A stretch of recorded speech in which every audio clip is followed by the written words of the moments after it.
Alright, bro, look. Today, ladies and gentlemen, we are running it back for another episode of the Crashout Files. And for today's episode, we are covering some absolute menaces. We are looking at a couple bootleg versions of Superman that just happened to be Crashouts. And some of these guys had some, like, the pettiest reasons for what they do. And it seems like nowadays, everybody want to make an evil version of Superman. Like, guys, relax. We already have a bunch of versions of Superman that are evil. Like, look at Ultraman. Or one of the topics of this video, Injustice Superman. Anyways, before we begin, please make sure that you subscribed and like the video if you enjoy it. And consider becoming a member if you want to support me and get some extra content on the side. But with that out of the way, I present to you episode 6 of the Crashout Files. Yeah, I'm about to tweak, watch out, man, I'm about to crash out. I done hit my limit, now I'm about to wild out.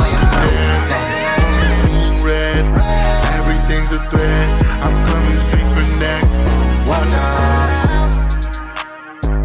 Now, starting this off with the youngest person on this list is Brightburn. Not gonna lie, when this movie came out, it really thought it was doing something. Oh my god, Superman, but evil? Like, bro, there had been a bunch of Injustice games and a bunch of other DC animated series that already had evil Superman, bro. Like, you are not original. Anywho, bro, this kid, Brandon, was a D1 crash out the moment he found out he had powers. And what's worse, this kid is entitled as all hell. Brody had 0 friends at school, and when a girl was finally nice to this simp, bro went off the rail. He had a crush on this girl, and the moment he found out he had powers, bro was already stalking her at her house, pulling up in the middle of the night and just messing with her. Like, my guy, I know you're 12 years old, but this is not how you get the hoes. But yeah, Brandon was slowly becoming more evil thanks to his fucking ship telling him to kill people. But like all serial unalivers, he had to start somewhere by murking a bunch of chickens. And bro did not stop there. Dude goes to school and they're doing some trust falls, to which the hoes didn't want to touch him because he weird. And Brandon did not like this. So when she reaches out to help, he breaks her hand. And then later that night, bro finds out he's an alien. And first thing he does is go back to the girl. And she's like, yeah, my mommy said I can't talk to you. And Brandon was like, what?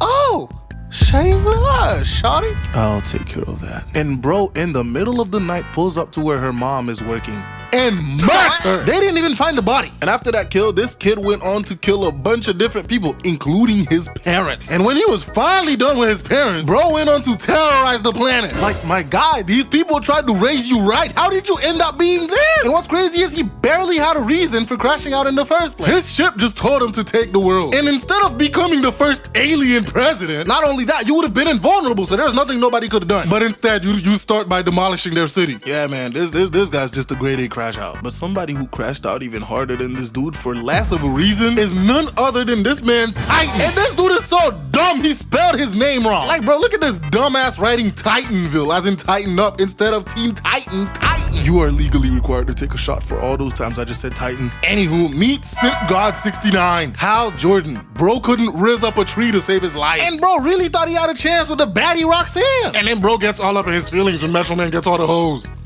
Yeah, buddy, chicks definitely like clowns over bouncy houses. Chicks don't like bouncy houses, they like clowns. Oh. But anyways, bro got the chance of a lifetime to become a superhero thanks to Megamind. And the first thing this weirdo does is spy on Roxanne with his supervision. Like, yeah, this man was a lost cause from the beginning. Anywho, the first thing that set this man on his path to crashing out is not getting the girl. Bro thought getting superpowers alone was what made him get the hoe. But again, this nigga had 0 riz. So when Roxanne rejected his ass, bro was like, what's the point of being a superhero if I'm not gonna get the girl I want? And proceeds to rob a bank and a bunch of other stuff. And when bro found out that Megamind was rizzing up his girl, bro flew into the deep end. First order of business, kidnap Roxanne. He's right, there is no such thing as the Queen of England. And when Megamind finally put up to face him, bro ended up putting Megamind on his ass. Had that man running for his life. And when he was done, the people of the city tried to come and thank him. And that's when he did this dumbass shit. Titanville. Who the fuck names themselves Titan? Like, my guy, what are you tightening? Your booty hole? Cause it won't be so tight after you go to jail. Which is where you're heading after this. Anywho, this man decides to terrorize an entire city because he couldn't get no hoes. Actually, it's not even that he couldn't get no hoes, bro. He couldn't get this one girl. He decides to crash out. Like, did you ever try to find another baddie? Like, I promise you, if you had just found somebody else, bro, you would have been fine. To be honest, I doubt my own words, because this man has 0 riz. He'd probably be, he scared the hoes away. So yeah, this bootleg squared is a completely lost cause. But moving on, ladies and gentlemen, we are looking at one of the most egotistical Supermen out there. And what's crazy is Homelander doesn't just have one thing that made him crash out. Like, he is a just perpetual crash out. Like, this man was ready to strangle A-Train because he whispered something under his breath. Mans will go crazy over the the smallest slight that he feels. Like, imagine demolishing somebody's eardrum because you think being blind isn't a superpower. Aside from being a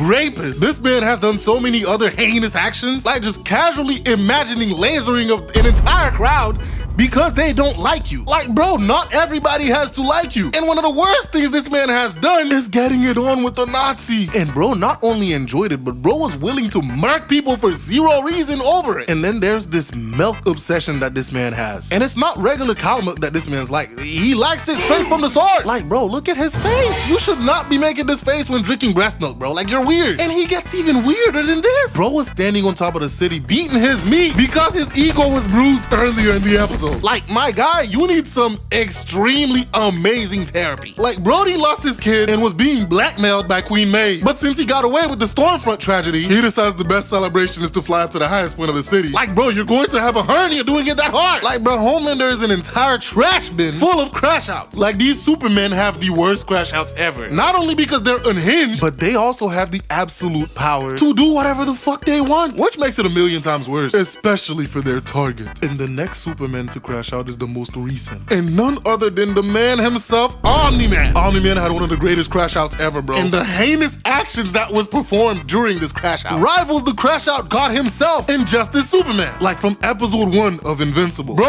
murked the Guardians of the Galaxy, and we did not know why. Like, he just pulled up and booted them out the lobby. And Brody went to their funeral afterwards like, these were great comrades. Like, bro, you're the one who killed them. And when it came time for Mark to learn the truth about the Viltrum Empire, like, bro, it got a million times worse. And what's crazy is, leading up to this, he showed the signs. Brody literally stood there and watched Battle Beast demolish his son's gut. Pause. Like, Mark was literally on the brink of death, getting like destroyed by Battle Beast. And here goes this nigga just floating up there, not even coming in to help. And Jesus Christ, when this man decided to crash out, bro started the most horrendous case of child abuse known to man. Imagine punching your son halfway across the damn world while traumatizing him in the process. Imagine grabbing your child's head and standing in front of a train to make him watch all the people that dies just colliding into him. Like, this man is ruthless. And he was not even done there. Even more people died. And no, I'm not gonna gloss over the fact that he called his wife a fucking pet. Like,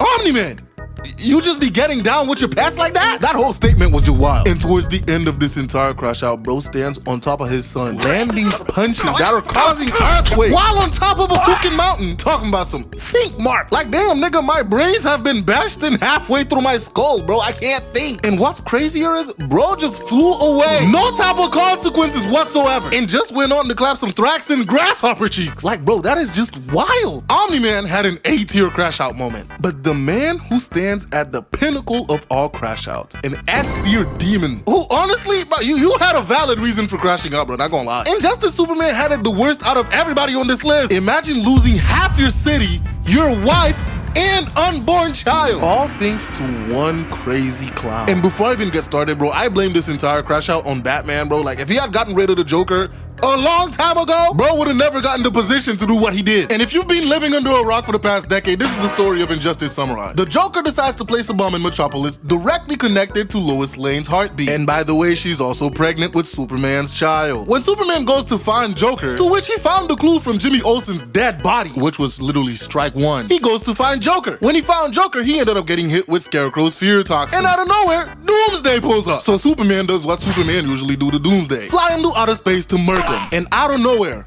boom! The nuke placed in Metropolis goes off. Because it turns out, it wasn't Doomsday this man was fighting, it was his wife and unborn child, to which they both died. In literally 2 minutes, Superman lost everything and millions in Metropolis are dead. Meanwhile, Batman's ass is interrogating the Joker. And then Superman shows up, says not a single word to the Joker or Batman, and he just punches the Joker through the heart, finally doing what Batman or the justice system in Gotham should have done decades ago. Now, if the story had ended here, this would have been great, but nah, this is where the crash out begins. Superman was like, I do not want this to ever happen again. So bro holds a conference and he's like, this message goes out to everybody in the world, especially the major powers. Get rid of all of your nukes, or else. And when bro said or else, he meant that. Bro was flying everywhere, taking everybody's nukes and getting rid of them. He's like, no more weapons, no more crimes, no more nothing, bro. If I catch you committing a crime, I'm killing you. And Batman was like, hey, yo, you can't be going around killing villains and putting everybody in prison for every crime. Batman, in case you forgot, you not getting rid of the Joker is how we got here to begin with. And what's worse is this man, Superman, had a devil on his shoulder. This bitch Wonder Woman was pushing this man to do anything and everything evil. It got to the point where several heroes was in jail. A couple of them died. And Superman would just think to himself, damn, am I going too far? And here comes Wonder Woman. Oh no, Super Daddy, you're doing great. Everybody in the world is safe and you might get some ass tonight. Anywho, bro, after several tragedies, Plastic Man's son ended up getting captured. And not gonna lie, bro, Plastic Man is the MVP of injustice. I don't care about Batman. I don't care what Batman did. Plastic Man did the most. Bro pulls up to Superman and he's like, yo, what the hell are you doing? Superman's like, I'm keeping the world safe. Safe my ass, you are literally sitting on a fucking throne like a tyrant. Plus, you have the most violent, evil nigga working with you. He points to Sinestro. And when they told him they're not gonna let his son go, he was like, man, y'all gonna let my son go? Watch, I'm gonna fuck this entire thing up. Bro ended up breaking into the prison and breaking out all the heroes and lanterns and villains, leading to a crazy war. A bunch of people switching sides back and forth. Like a fat majority of the Green Lantern Corps got cooked. Superman makes a regime and becomes a literal dictator. And it took an alternate version of Superman, who was not corrupted, to finally end this man's crash out. Bro, Injustice Superman had a 5-year crash out. All because Batman and Gotham refused to just axe the Joker a long time ago. So yeah, if you enjoyed the video, please leave a like, subscribe, and yes, I see all your comments asking for a part 2 of Journey to the West. I'm probably just gonna end up going over some of the demons that he got into a fight with along the way, because I don't want to give Omi like an hour-long video to edit, bro. I value that man's time. So yeah, I'll see you guys in the next video. Bye.